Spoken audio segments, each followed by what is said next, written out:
Record it.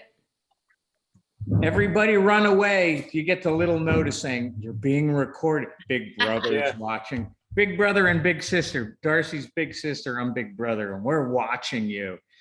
So welcome everybody, and it's Friday, TGIF. I hope you all have your cocktails with you and all that stuff. And you know, we're doing things a little differently this year with the Zooms because we recorded all the lectures last year.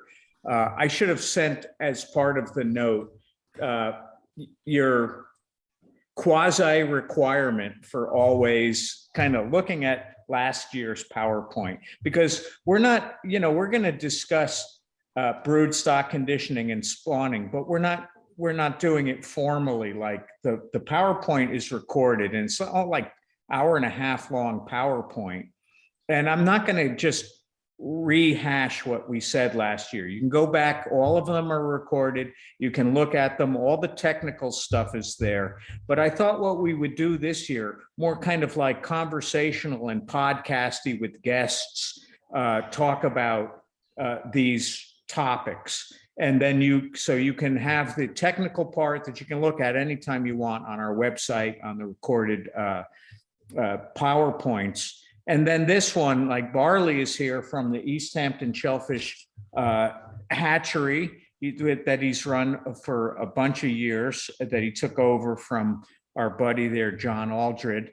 And he also has his own oyster company and these things. So here's a great, and I'm very interested to have Barley because, you know, what he does for conditioning a broodstock and spawning might be maybe not radically different, but little things different. And then he might be interested in some of the things we found out this year that we did with our spawn that we did on Valentine's Day on Monday. Is that the one in Montauk? It's in Montauk. The actual hatchery is in Montauk. The nursery is in the Springs. Yeah. That's it. So I don't see, oh, here's Frank. So Frank, is that my Frank? Is that Frank Kelly? Is Frank? Are you there? Yes. Frank? That's Frank. Okay, so Frank is on board and maybe, there he is. You look very reclined. Okay. So we have a couple hatchery people here. And so I know Barley's on vacation and he's getting his Speedos all packed up for going off to get his kids certified. So, you know, if he stays the whole time, but I'm going to throw open the discussion of Barley. So if he goes first, and then if he needed to duck out, he could. But so Barley, if you could just kind of give us a little bit of a scenario on techniques you use for conditioning, and you can talk about what conditioning is, because, you know, people on here may or may not know anything we're talking about. So when we say conditioning, you know, they might not have any idea. And I haven't prepped anybody. If nobody's watched last year's video, and nobody, by the way, retains anything I ever say, so, you know, so we could start fresh there, but just things that you do for getting your shellfish ready for spawning and how you might set up your spawn and what you do. I'm interested to hear your take. All right. You want to just stick with oysters? No, you don't have to at all, because that you bring up an interesting point. I mean, you and I are basically some of the only 3 and plus species hatcheries around. You know, a lot of the commercial hatcheries grow oysters. There are some that would add clams to the mix, especially as you're going down south. Certainly clams are a much bigger deal. But, you know, here in New York, how many hatcheries are growing? Very few are growing scallops. And almost there aren't a lot of commercial hatcheries that can take the time to grow more than clams and oysters. So yeah, by all means, dig into whatever you want to. All right. So conditioning in a nutshell is getting spawning adults ready to spawn. So we can take them out of ambient water, you know, even this time of year, January, February, take them out of that freezing cold water and acclimate them over the course of really only need a few hours because they're such tough animals. You know, I have an intern that we're starting, and I was talking to him today. And, you know, we try to treat them with baby gloves, but they probably don't really need it because they're such hardy animals. You know, they're just by definition, they live in estuaries, they're intertidal, they're out of the water for periods, so they can handle most anything. But so we can take them out of ambient water and put them in our conditioning tank. And so, like I said, conditioning is getting them ready to spawn. So the conditioning tank is basically your spring-like temperature. So we keep ours at 60 degrees. And that might be one difference, because I know like ice lip conditions a bit warmer. They condition at 19 Celsius, which is pretty close to 70. And we're a little cooler. So we're at more like 17 Celsius, 16, 17, which is more like low 60s. So we put them in the conditioning tank, you know, clean them up, give them a good cleaning, put them in that conditioning tank, 60 degrees, feed them homegrown algae, which is microscopic plants, which you'll learn all about from Kim. And for oysters, one thing we do that's might be a little different than some others is we condition and spawn 1-year-olds. And that was partly due to necessity, because we were hit with juvenile oyster disease a few years ago. So we had to start spawning 1-year-olds so we could build up a resistant strain. So we kept doing it because, you know, it makes a lot of sense labor-wise and food-wise, because they condition a little faster. They condition over about 6 weeks, and they eat a little bit less. So, you know, for a cohort of 30 oyster broodstock 1-year-olds, they'll eat about 60 gallons of food a day, which is quite a bit. Whereas, you know, a full 3-year-old, 3-inch oyster, good cohort to spawn, might eat 90 gallons a day. So it's less food and a quicker conditioning period. Clams, we condition those for 8 weeks, pretty much the same protocol. And we have one big tank. So we condition everything in one tank, which is a little nerve-wracking, because if somebody starts to spawn on accident, then everybody might spawn, and you don't know who's spawning. So you kind of have to start over when that happens. So that's kind of our conditioning. I don't want to take up too much time. Oh, no, you got all the time you want. So my That's first pretty much question is, when you're feeding, are you doing a batch feeding, or are you doing a drip feeding with a sump? Or Yeah, we do. Our feeding is done via gravity. So we pump all the food up, and it's a mix of Isochrysis, Pavlova, Tetraselmis, and Chitoceras for oysters. And then for clams, we'll throw in some Thalassiosira. Pretty much an even breakdown of everything. And we'll just pump it up upstairs and gravity feed it through a drip down to the broodstock tank. And we kind of we basically monitor it by the flow rate. We don't bother with getting into the weeds with counts and stuff, but we just kind of monitor it with the flow rate, eyeball it, want to make sure there's some color in there, not too light, not too dark, and just maintain that, and do our water changes Monday, Wednesday, Friday, bleach everything once a week, and that's pretty much it. Well, that's awesome. Barley?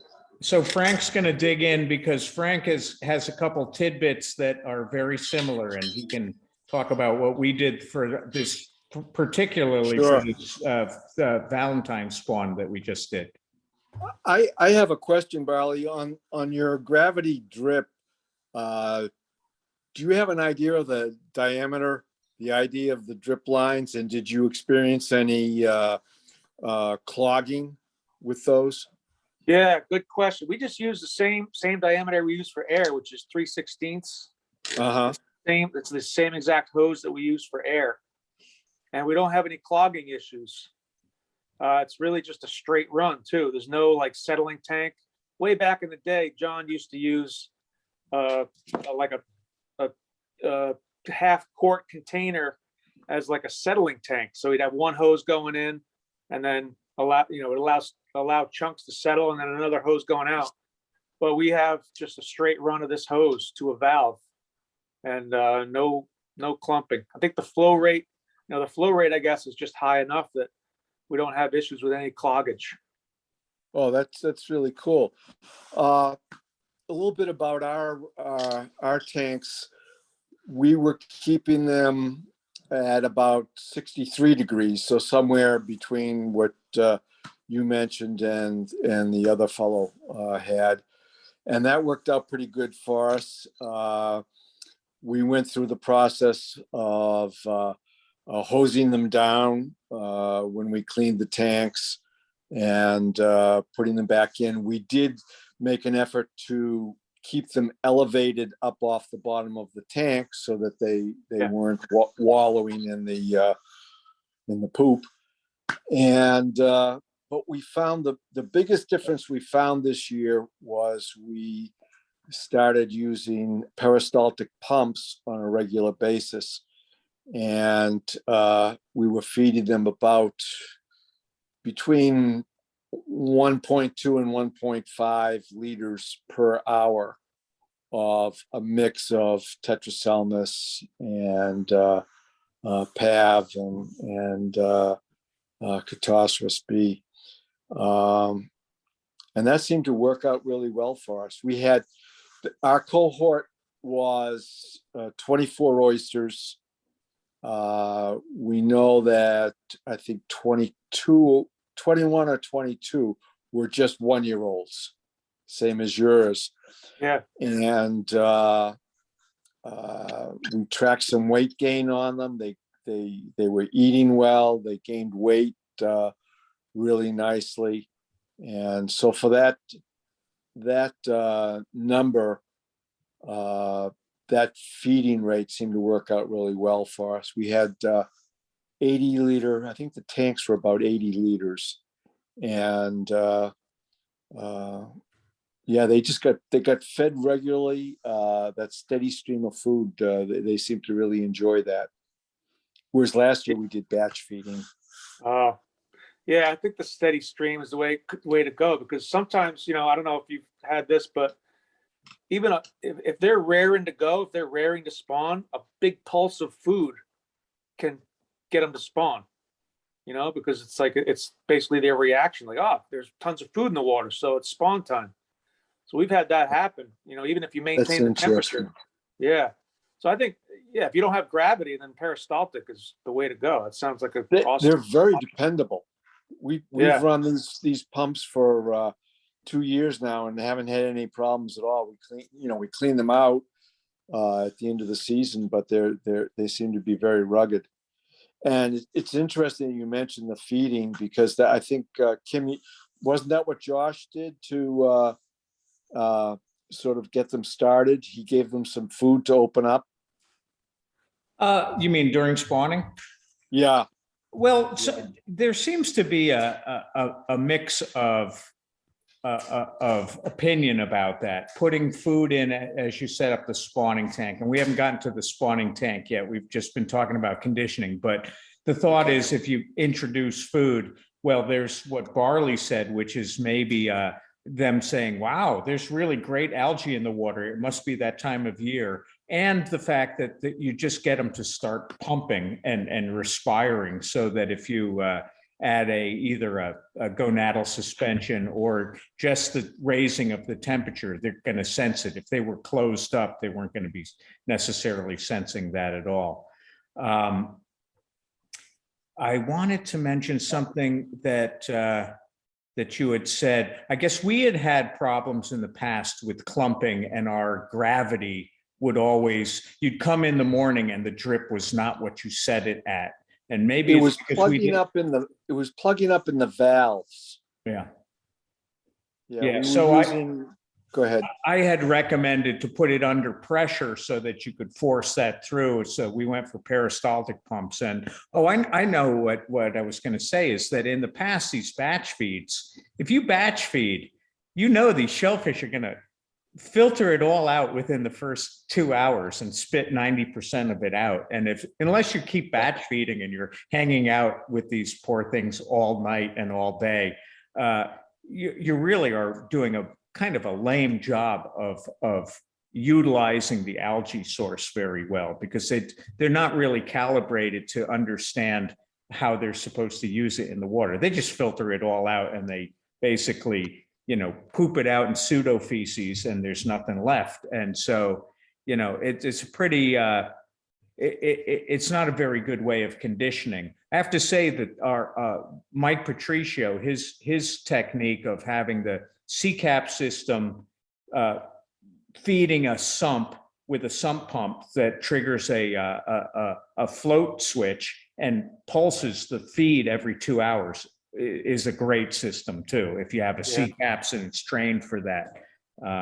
For some reason, Josh has that, but he never uses it. And I'm a little surprised because it seems like it just automates your 12 feedings a day very, very well. And they're kind of easy to do if you trust your CCAPS algae.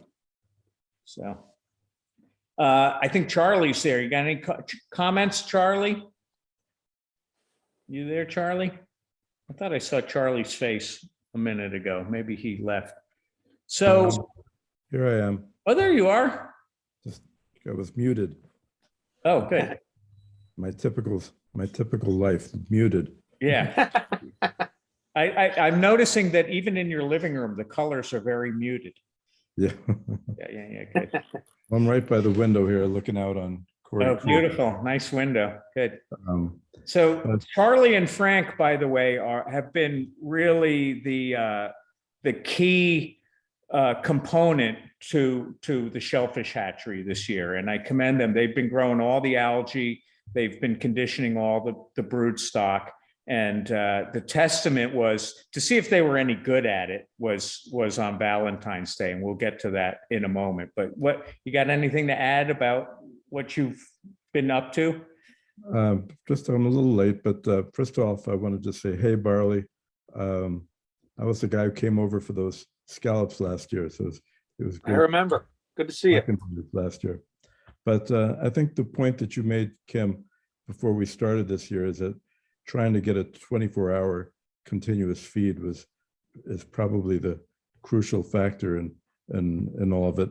And keeping the temperature in the water steady or slightly rising through the conditioning to more mimic what happens later in the spring were I think the two major points, other than playing a more updated music when we did the spawning.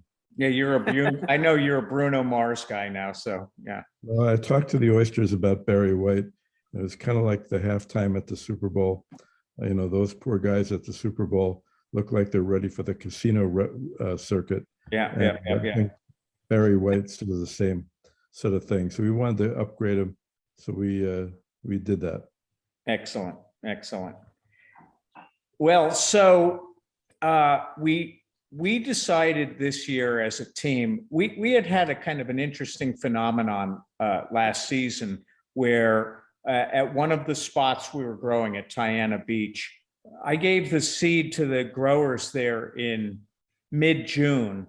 And by the time they had to move them out, which was October 15th, the majority of the newcomers had grown 3-inch oysters from that seed. It was across the board. There was an amazing, beautiful oysters, and not across the board. There was clearly fast growers from the cohort, as we always see. This elusive 10 and 15% of ones that just go completely off the chart.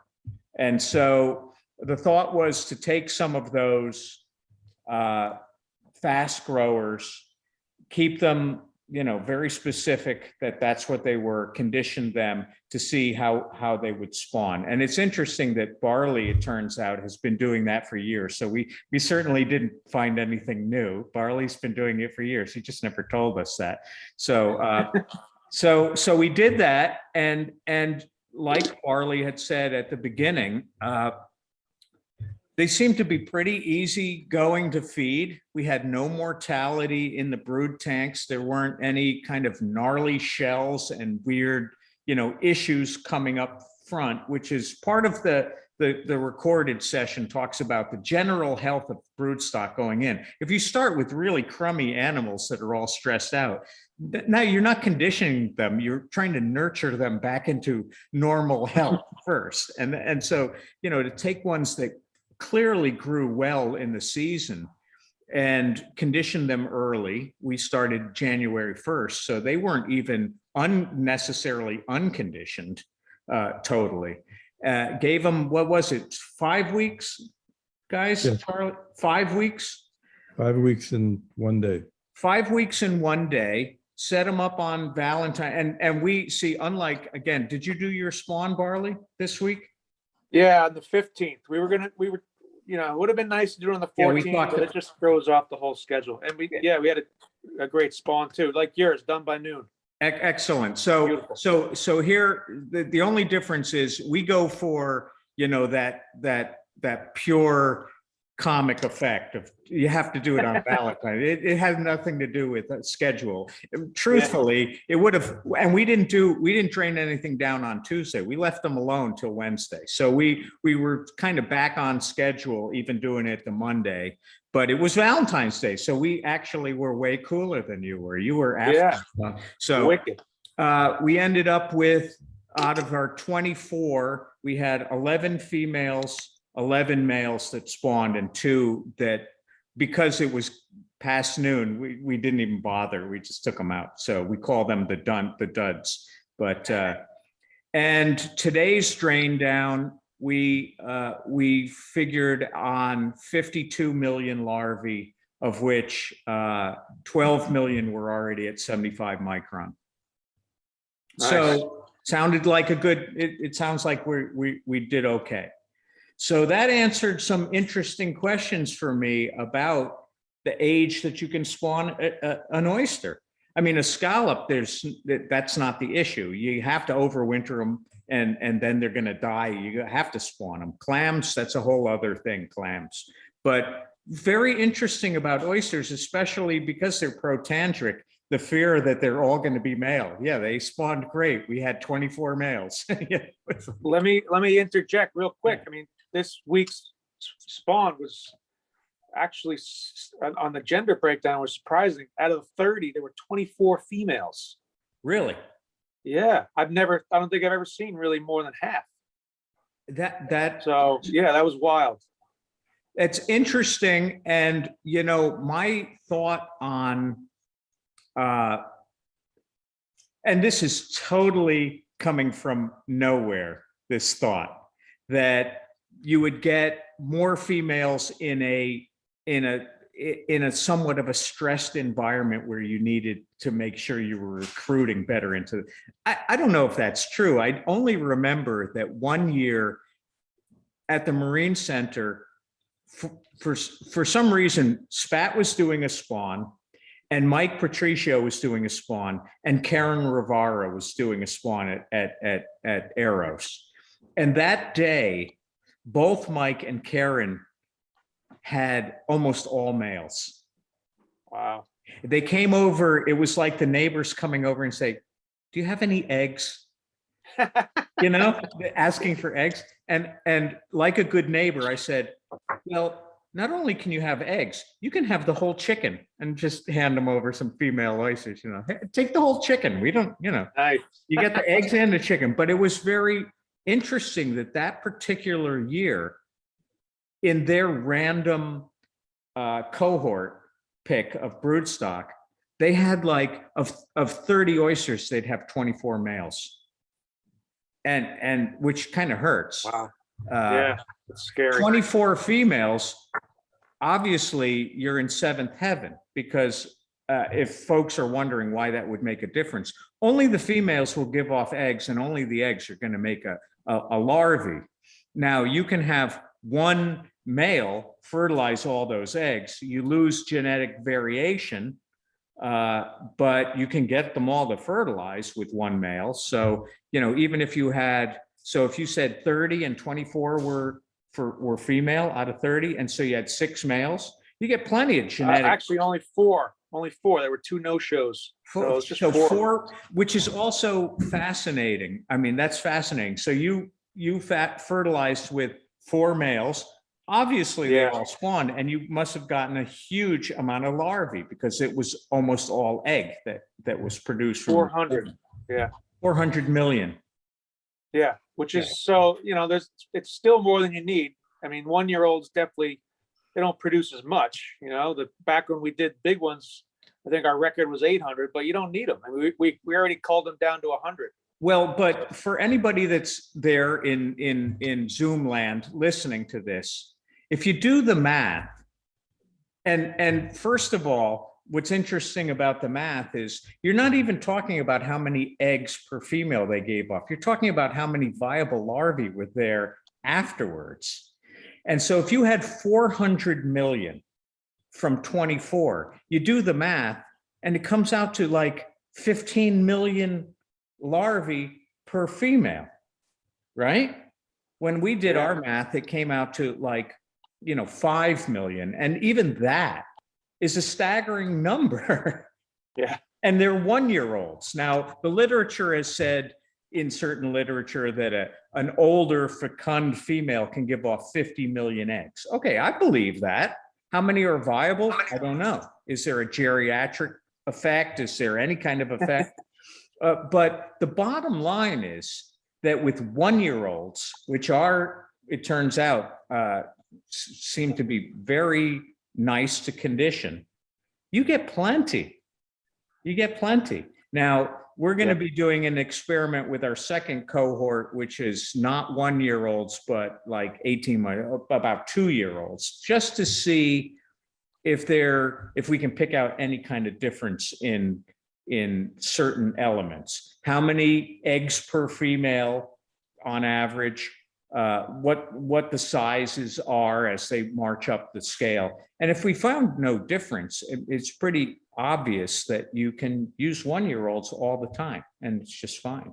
So the nice thing about, for me, for 1-year-olds is you can segregate your fast growers right at the beginning of the season.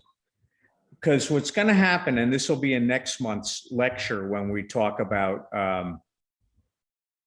no, it isn't, not really. The following in April, when we talk about post-set, and you're watching your oysters growing in upwellers and floating upwellers and whatnot, you clearly pick up this batch of them.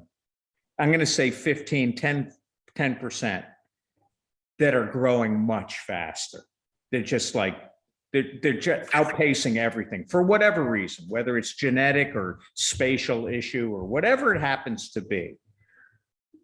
And you picked up on that, right, Barley? You've picked up on, okay, so I don't think that's an artifact. I mean, it kind of happens with all the oyster gardeners. They always see oysters that are growing faster. But on the very beginning, when you have 1 million oysters in an upweller, and you pick up on the fact that 100,000 of them are blowing the doors off all, well, that's the time to pull, 500 of them out and keep going. And those are going to be what you pull your broodstock with, the thought that you're going to be trying to pull whatever might be that elusive trait, let's say it's genetics, for fast growth, and try to get that percentage of ones that blow the doors out to maybe 25% or maybe just faster, and see what happens. I mean, I think we do that routinely with clams because, you're trying to get a 3-year clam instead of a 5-year clam. But with oysters, it kind of gets lost in the mix. But who wouldn't want what happened to us at Tiana, to have oysters that you were the first year grower and you're given seed in June and you're eating your own oysters and Thanksgiving? That's like awesome. Crazy. And if you're commercial, to actually be able to sell an oyster that's busting out of the shell at 9 months old. They claim that that's the case in Wellfleet all the time. I told this, I met a guy in Wellfleet named Chopper Young, I think his name is. And I was bragging how, in Peconic Bay, we grow an 18-month oyster. They're like, well, we're here in Wellfleet, we grow a 9-month oyster. It's like, really? And I would have said, nah, you're selling a potato chip or you're selling something that has no meat in it, until I saw these oysters this year that were the most exquisite oysters you could ever want. And they were 9 months old. from spawn date. Wow. So, you know, that's, I think we're going to be looking at that more, trying to control a little bit of, that's another question for you, Barley. Do you totally go for your broodstock randomly, or, I mean, you just pull them from nice looking stock, or do you have them tagged in any way or keep track or anything, or, because we never have. Oysters will take the fast growers. Yeah, the stuff that's, you know, that comes up to seed size first. We'll put a couple handfuls aside. Yeah, clams we go totally random. Yeah. Dig up clams and take whatever we get. Yeah. Yeah. So you're doing what we did. Same thing. I think Barley, we got to learn from Barley. He's way ahead, but he's not telling us the secret information ahead of time. And we think we're so hip, and it turns out we're like 2 years behind East Hampton. Oh, well. Well, no, it's all good, because, you know, these are things that are kind of fun to experiment with to a point, but rather just do it right. Yeah. Especially with this first spawn. For folks out there that aren't familiar with it, I mean, Charlie and Frank, myself and Barley, this is what we do. But if you wanted to learn about it and you wanted to get involved and you wanted to try these things, you know, there's certain elements of it that are important. And the most important is that we know this first spawn can put you over the top and make your life not only so much easier, but just get such better stock. And it's not that, you know, both of us had great spawns and we're going to run them out. That doesn't mean we're out of the woods, and we know that. But, you know, these early, and this isn't even that early. I don't even know how Karen Rivara, she used to spawn stuff in January, but she also still does. Yeah, but she's also seen a lot of mortality because you run out of space and you try to get them on ambient too early and whatever. But, you know, it's not that we're out of the woods, but if this batch goes well, it gives you a good start to the season. And there's no doubt that the earliest, biggest seed is your gold. So, yeah. You know, those are lessons. You know, if you're starting your spawns in June, boy, I tell you, something happened desperately wrong with your calendar. And, you know, commercial ventures wouldn't be able to withstand that. You can still be spawning stuff in June, but boy, I tell you, there should have been the money cohort. So yeah, that's all fascinating stuff. Anything you guys want to add? I have some videos. We had Rory come in, and we had our executive director, Vanessa, come by the spawn. And I kind of screwed up because I was going to get like bagels and cream cheese and Hershey's Kisses. And instead, I just came in and got to work. We were supposed to make a bigger party of it. But Rory came by and we did some footage, and he's got a really good GoPro underwater in the spawning tank that I'm going to queue up for folks. And nice. But basically, oh yeah, did you want to add something, Charles? No, I'm intrigued by this, so many females, and it would be interesting to survey other folks who are doing spawns to see if this is the year of the female or something. It's well, in theory and maybe in practice, random is random. I mean, it doesn't seem that way. It is very interesting because random is random, but statistics is statistics. It's basically saying that Barley took a quarter and he flipped it 30 times, and 25 times it came up heads, which is interesting. I mean, statistically, that doesn't make sense. So the fact that they're 1-year-olds and they're fast growers, I don't know. I mean, have you ever seen that before in any spawns? Yeah. I'd be thrilled with half and half. I was actually quite impressed by our exact half and half. Yeah. You know, Yeah, that I'm happy with anything 8 or more females. I'm thrilled.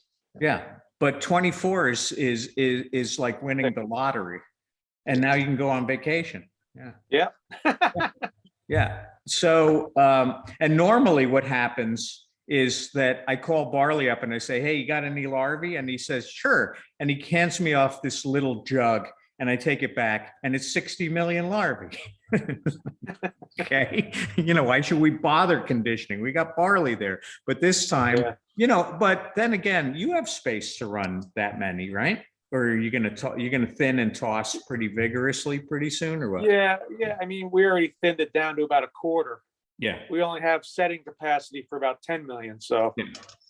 we're going to cull down to that. Yeah, and we're going to talk about that next month in larval rearing. And it's like, well, why don't you grow all of them? Well, you'll find out next month why you can't grow all of them Yeah. and that's important. So yeah, that's fascinating stuff. It's really good. And congratulations on your early start, and congratulations, Charles and Frank, on our early start and your techniques, because, you know, we do it for a living, Barley and I, and the SPAT blue hats are in training and they're doing all the work and it's working. And so, you know, that's the next generation of professional shellfish culturists. And we're going to be on Monday bringing in scallops and conditioning them, because Nice. nobody conditions scallops anymore. And we're gonna go ahead and condition them and do that. And we're going to be looking at. I think, well, we're going to be doing some experiments because, again, the broodstock we have are quite small, and it's going to be intriguing to look at. Charlie and I were talking about it just as we were leaving the hatchery this morning about, you know, how to pick out the broodstock and what to do, and, you know, timing wise and whatnot. Probably looking at 4 weeks, maybe 5 weeks. But what's intriguing is, and what I told him is, go for weight by animal rather than size, so that you're picking out something that has a lot of visceral mass, not just a big shell with nothing in between. And, you know, there might be some scallops that we try to condition that might be the size of a quarter, which a lot of people would say, well, what's the point of that? Well, it'll be interesting to see. And they're nowhere near as fecund as oysters. I mean, so we're finding out right now, just in this discussion, according to you, your average was remarkably high number of eggs per females of first-year-olds. If you got 400 million larvae from 24, as Bill Clinton would say, do the math. He would say other things too about broodstock and spawning, but no, let's not go there.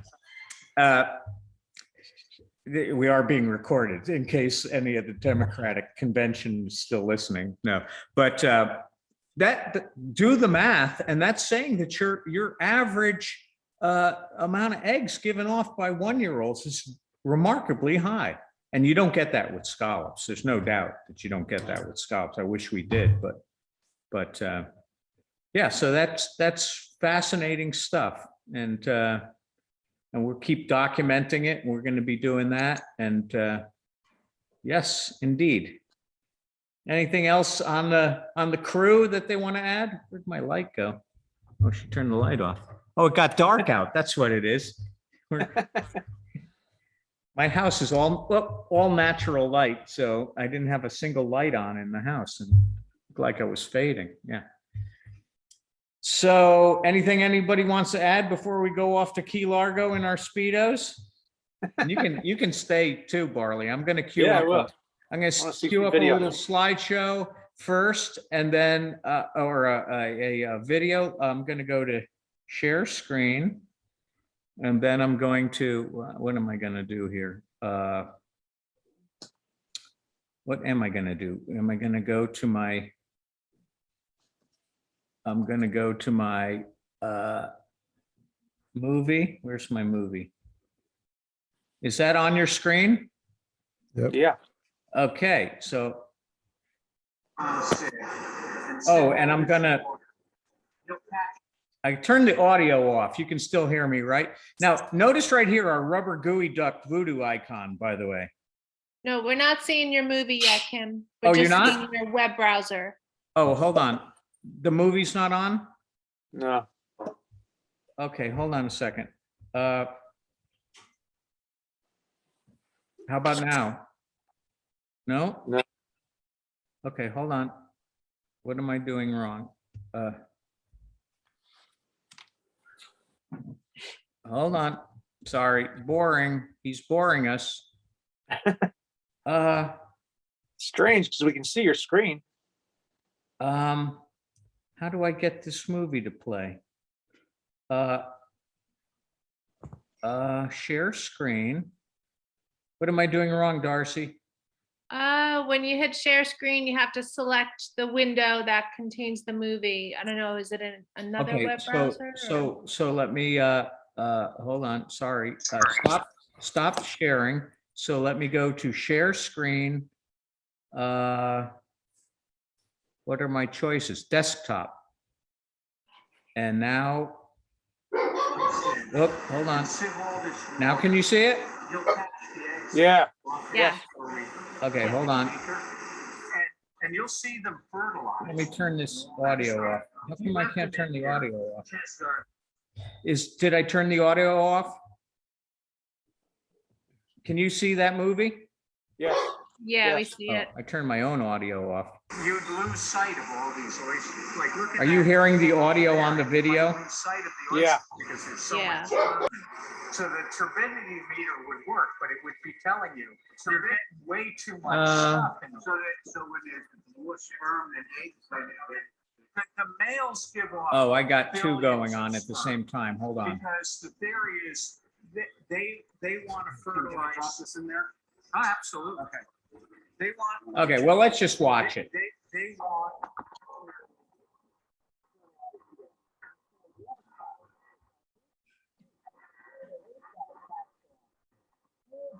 I think I'm watching two at the same time, which is weird.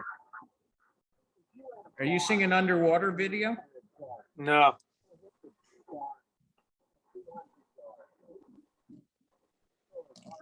There, now we are.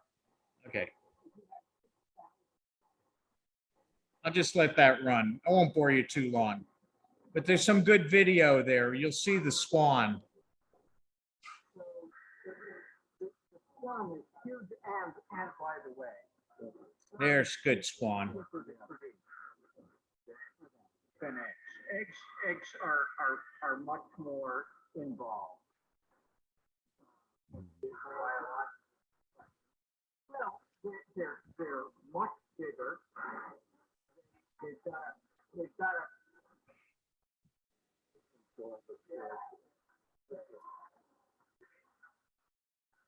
got a fat content to them. So pretty soon what Josh is going to want to camp all these eggs into a bucket. Leave them there too long.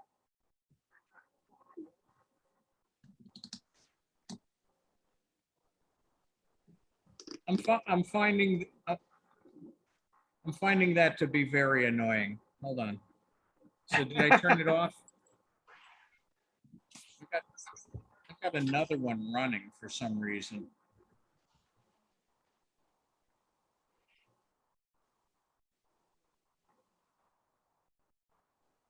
I don't know why I have a second one running.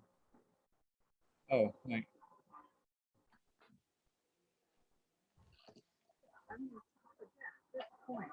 I don't know what I've done. Okay, where are we at? Because even if you pulled up a male. Are you still seeing a movie? No, we're looking at you, your ugly mug again. Okay. Let me shut that off.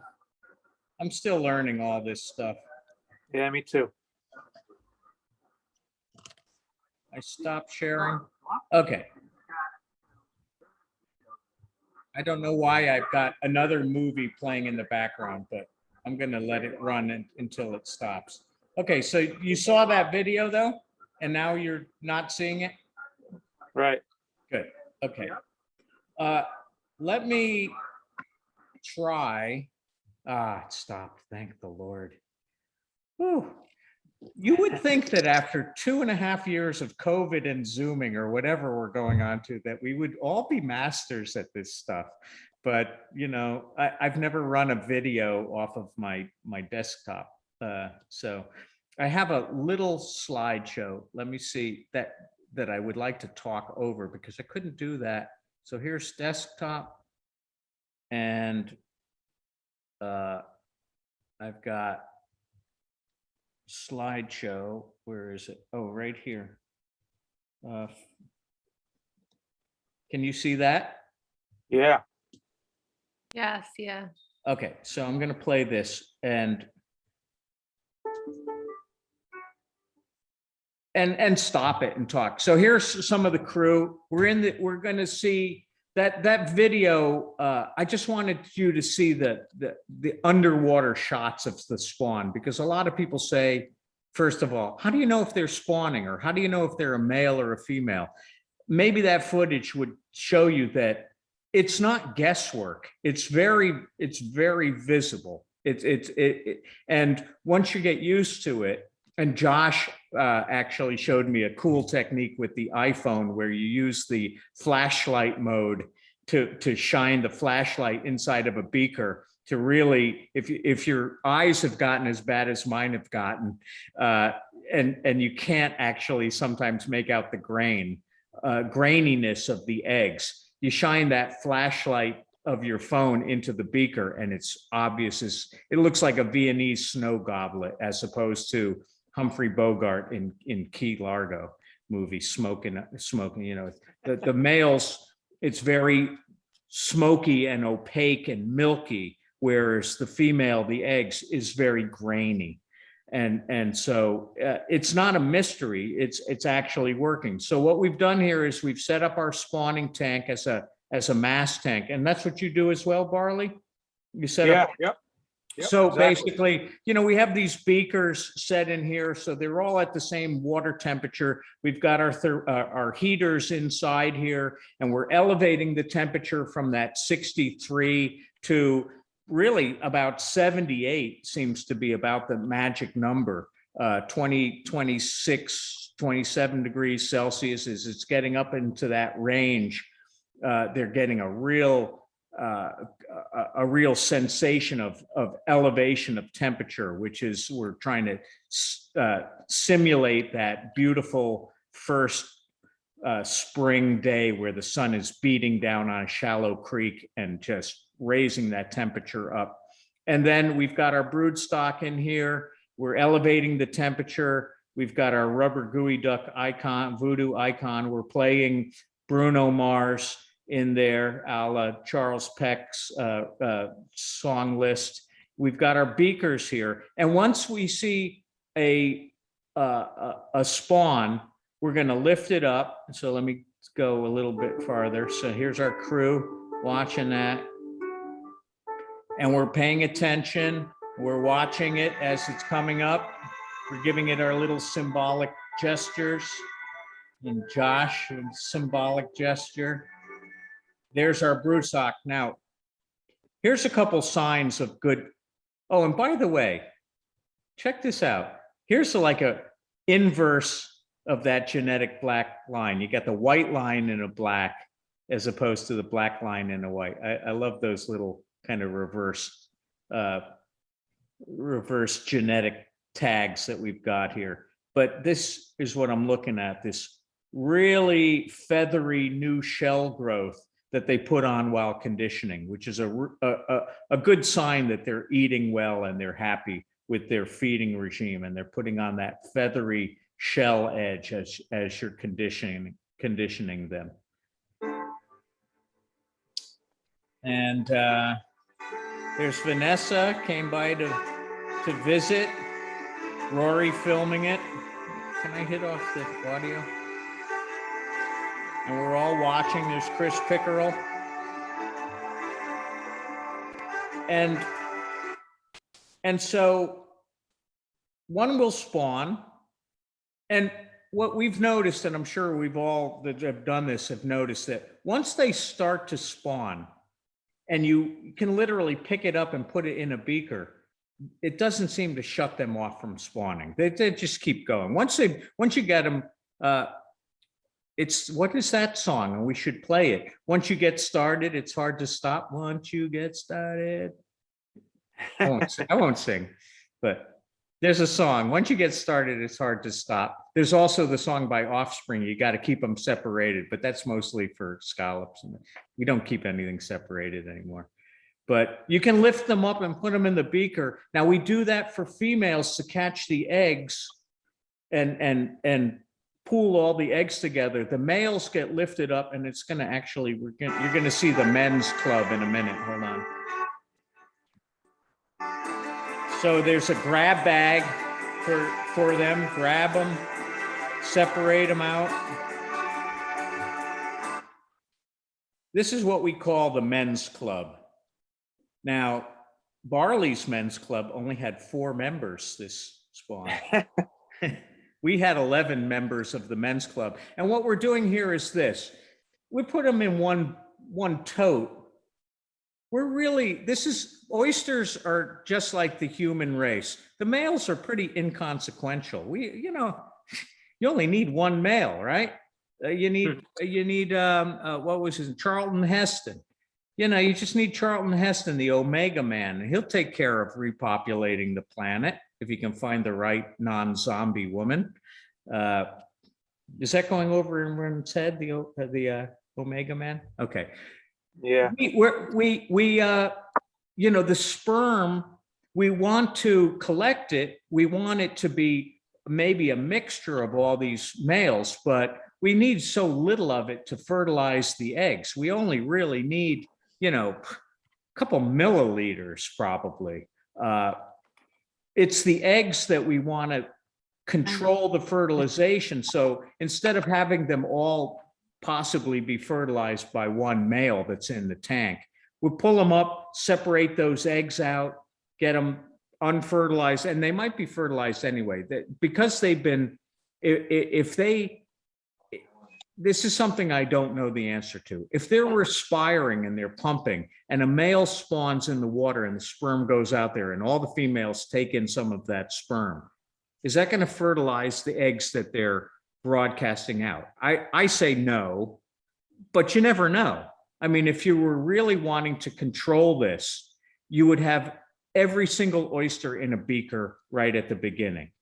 And then there's no mixing, or do a strip spawn where you're shucking the oyster and taking the gonadal material and doing it that way, which I hate doing, totally hate doing that. Some people do that as a matter of course. And in academia, if you're studying things that you really can't have any crossover, you might do that. But I think you can, control it certainly by having a water bath with them all separated into beakers, or do it the way we do and just separate out the males so you're not polluting the tank with too much sperm, separating out the females as they're spawning into beakers and decanting the eggs into buckets, and then controlling the fertilization by adding the sperm and watching it. So that's kind of what we do. I think I got rid of the audio. So there's I could have gone back. Hold on, let me go back. There's this genetic black line that kind of came across back in the 1990s from Frank M. Flower stock after juvenile oyster disease, and Barley brought up juvenile oyster disease. This was it's now Roseovarus disease. It's a bacteria that causes mortality in new set oysters before they reach the size of a dime. And, if you get it in your system, it can be pretty devastating. You lose a lot of stock. But what's interesting is you can breed it out in pretty short order. And so, by using the survivors of that year's stock and you're spawning them, you're going to be getting that JOD out of the system in a couple cohorts, which you can't do, by the way, with the other nasty diseases like MSX and dermo, because they're protozoans, they're not a bacteria. So I think what's happening with that is they're building an antibody for the bacteria. And so they build up and are passing on a natural immunity to this roseovarus bacteria. But that black line, and I showed you the reverse, a white line in a black background, was just a color morph that was part of the survivors of that class. So kind of look at that. But here is a female with eggs, and you can see that it's not really opaque and milky. It's much more kind of grainy looking, and up close you would see that. And so we're looking at that and showing the difference between those things on how you can kind of visually see. Decanting the eggs, we've got a coarse mesh to take out some junk. It goes, so if it's 80 micron mesh, all the eggs are going through into a bucket, get them nice and clean, collect all the eggs, and then I don't know if it's showing it, but let's see what we do. So, you know, we pool all of our spawn, get all that. And then this is just showing collecting the table scraps if you want them. You're checking everything under the microscope. You're showing your boss how to do that too, because she likes that. And you know, this is what you're seeing under the scope. We happen to have this on a Sedgwick rafter, which is a counting chamber. So you're seeing the grid.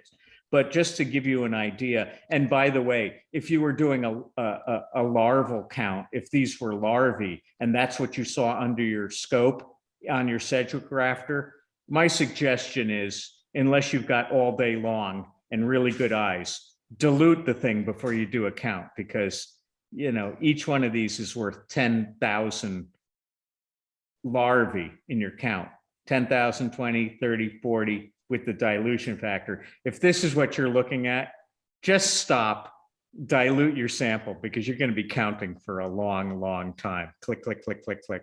Okay, so, but when you're just looking at, you know, your eggs, you're looking for kind of roundness in the eggs, a nice color, maybe, and here I think you're picking up primary cell division, so that you've already seen one cleavage of the egg into two. You're looking for a little dot called the polar body, and it kind of looks like that little dot right there. But under the scope, and as you're going in and out of phase, the light really picks up that polar body.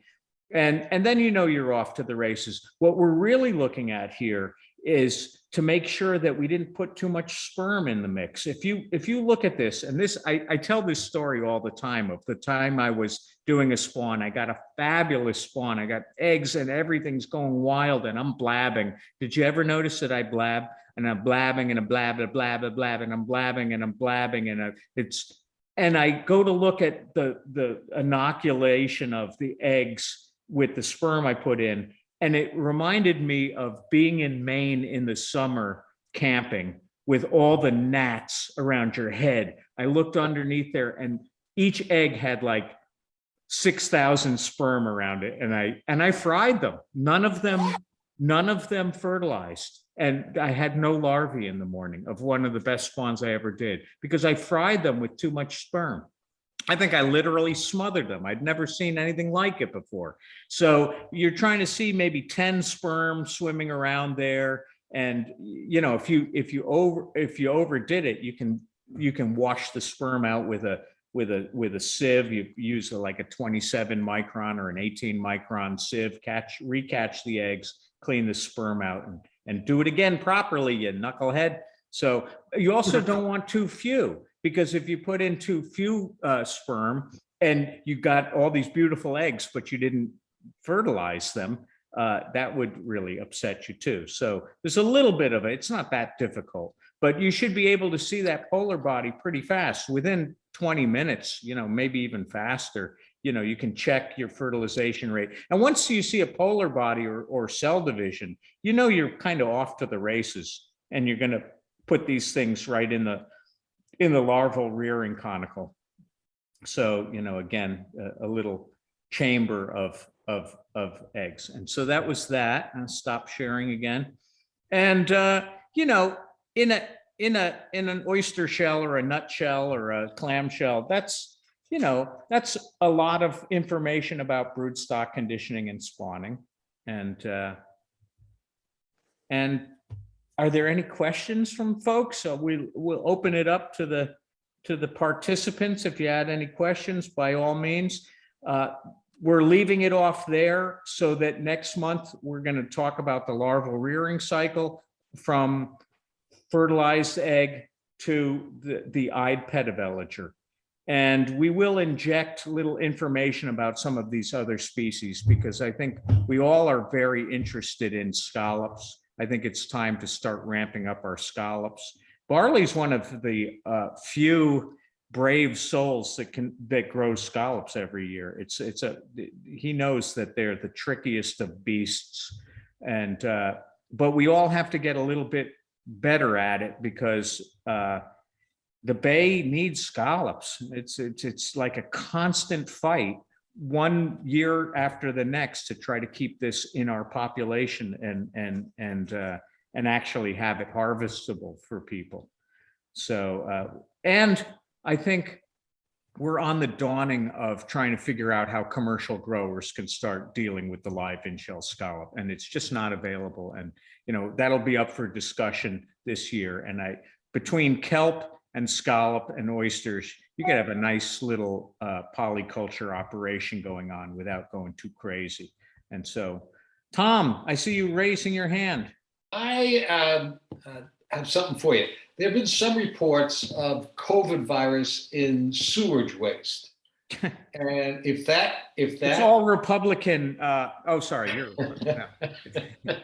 if that is true, and if it did get into the water supply, you know, would that affect the oysters in any way?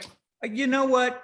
The day that I see a mask on an oyster, I'm giving up.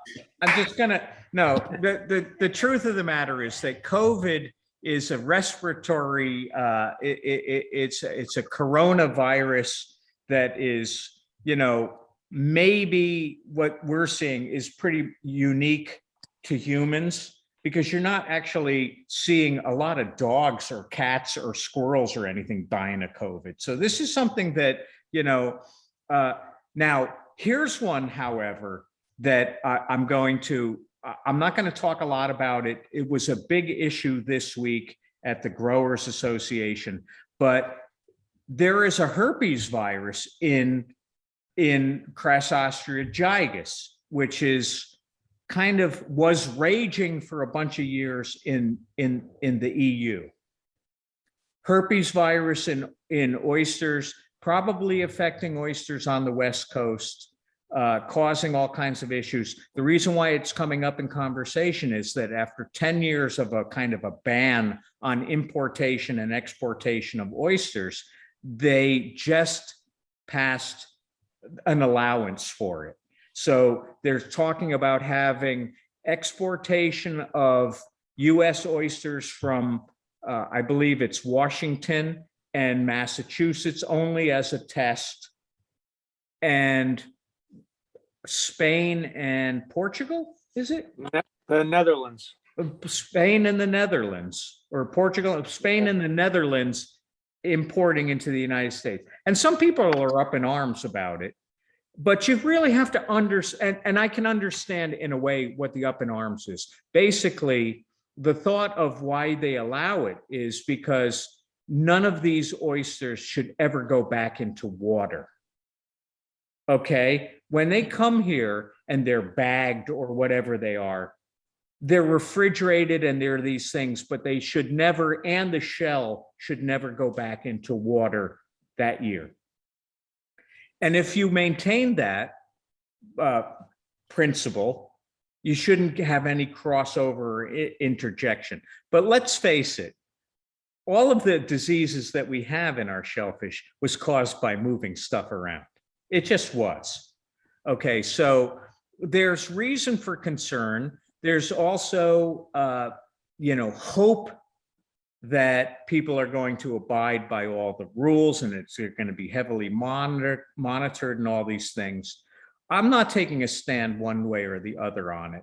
I would say, however, and this is more on your comment, Tom, that I doubt you will see Crassostria virginica getting herpes virus from Crassostria gigas. Now, it could be that you will, or you see some other manifestation of the issue. I'm hoping that doesn't happen. I'm hoping that the whole test is a success.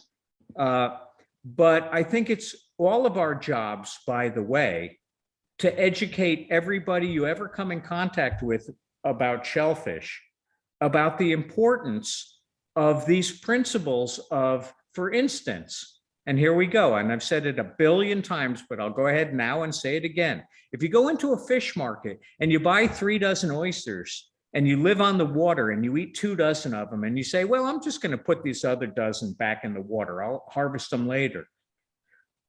If those oysters came from a place like, well, maybe the Chesapeake, you could be introducing MSX to our bay.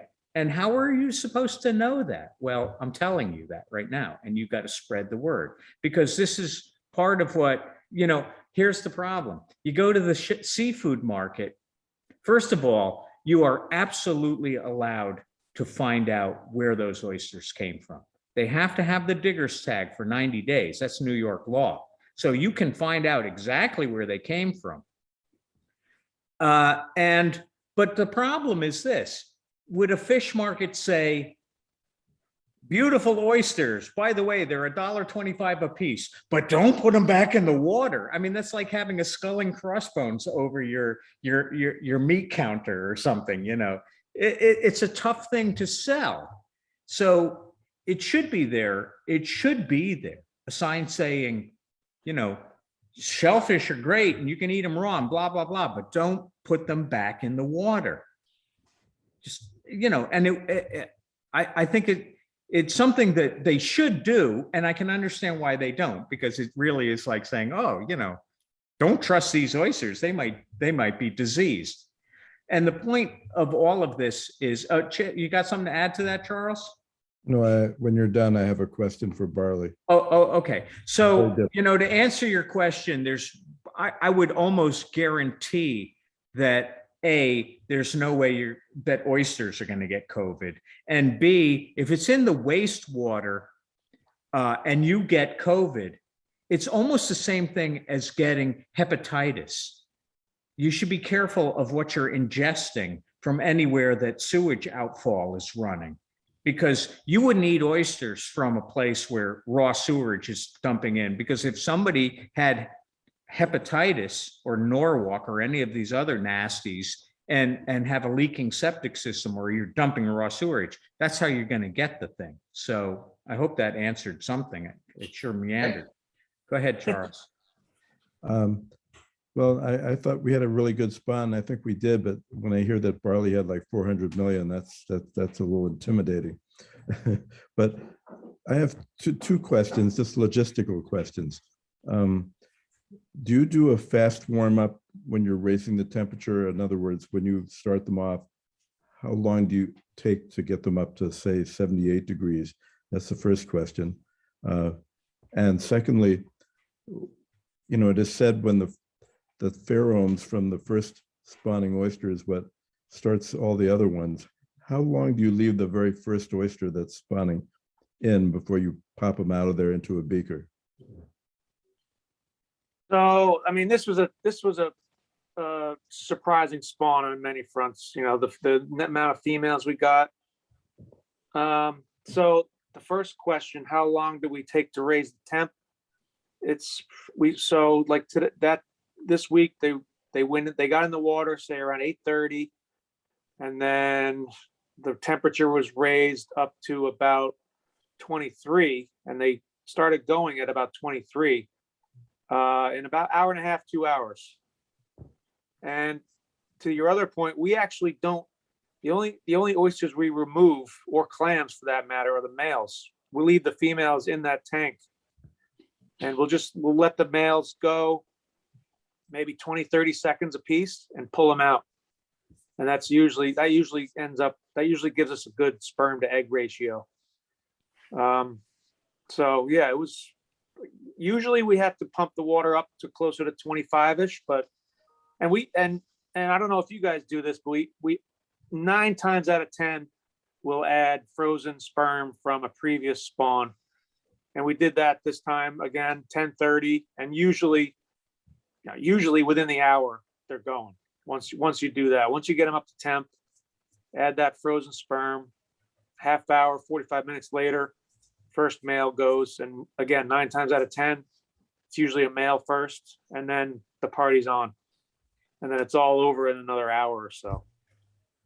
So just a couple things to clarify for the participants.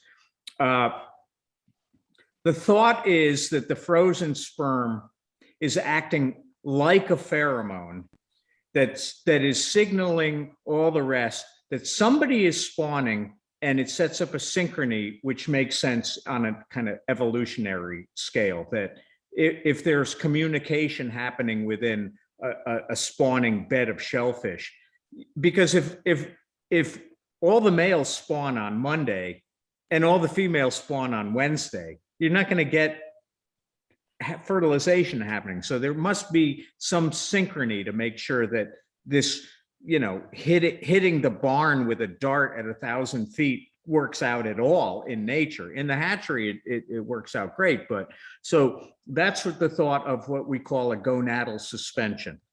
Now, sometimes before, we didn't add a gonadal suspension at all at our spawn. We actually had a male spawning pretty fast. That was our cue. Now, what's interesting about what you're saying, that you leave the females all in the tank and the sperm that the males gave off is enough to fertilize those eggs as they sit there. You must be, my question to you is, do you have a kind of semi-continuous collecting of these eggs from the water and topping off the water, or you just let everything sit there? Let everything sit there. It's all static. Yeah, once they start spawning, all the water's turned off. And what's interesting about that, and this is a question I've always had, but obviously, and it answered, this is why I love this forum, because I learned so much. My fear has always been, and we know that this is true, that when shellfish are spawning, they seem to shut off any form of in-current respiration. So they're not sucking in their own gametes. Because if they did that, they're going to kill them. If they run through the system, they're not going to spit them out live and happy. It's like the Greeks eating their own kids. Let's face it. It's pretty terminal.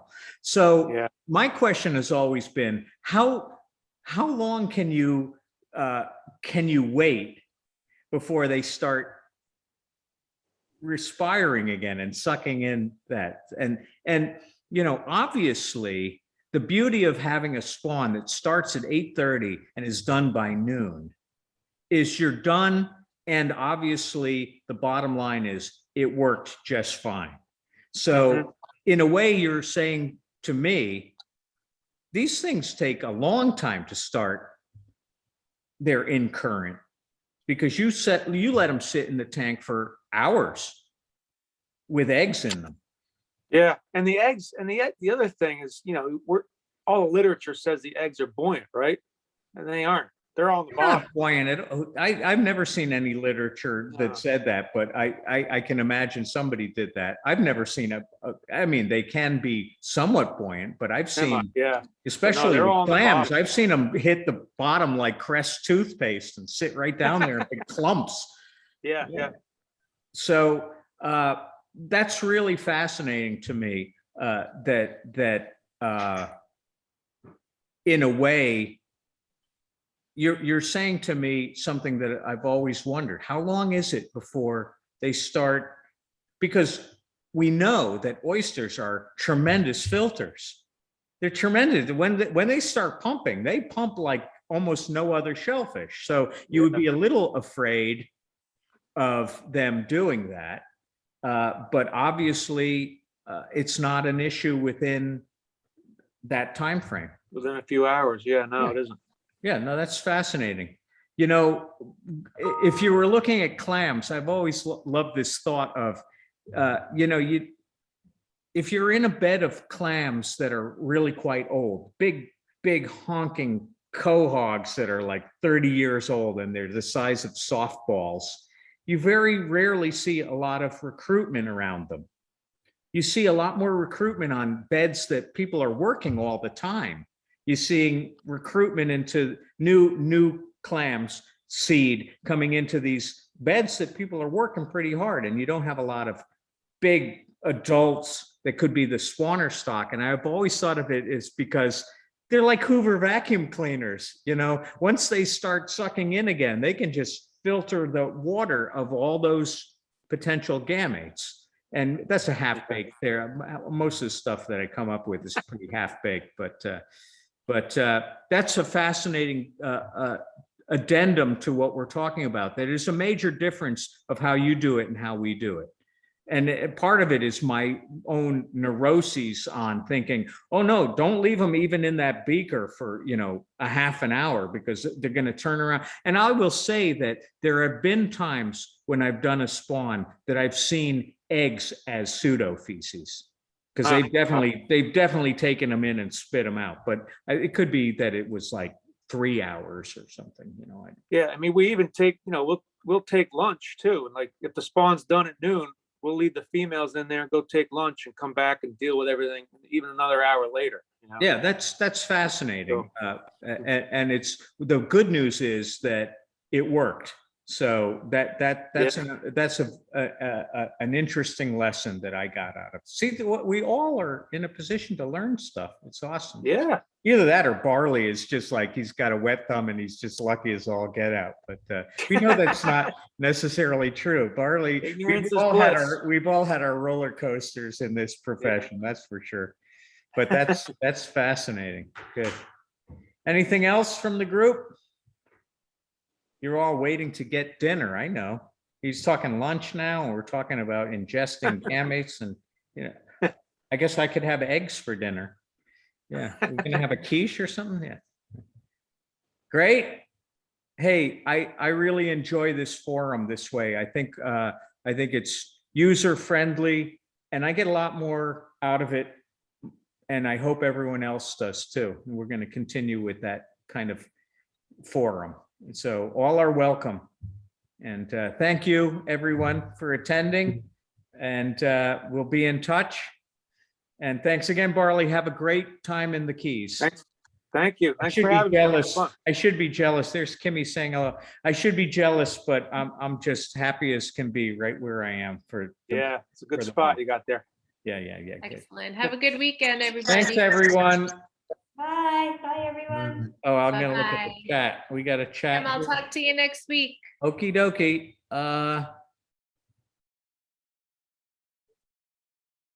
Okay. I'll talk to you next week too. Excellent. Kimmy, yes, Kimmy. You got to stop the recording, and is it Hey, saving John. it to your computer or to the cloud? Oh, thank you. I'm going to stop recording, and that will save me, and I'll send it to you. Thank Sounds you. good. You put it in the box. All right, cool.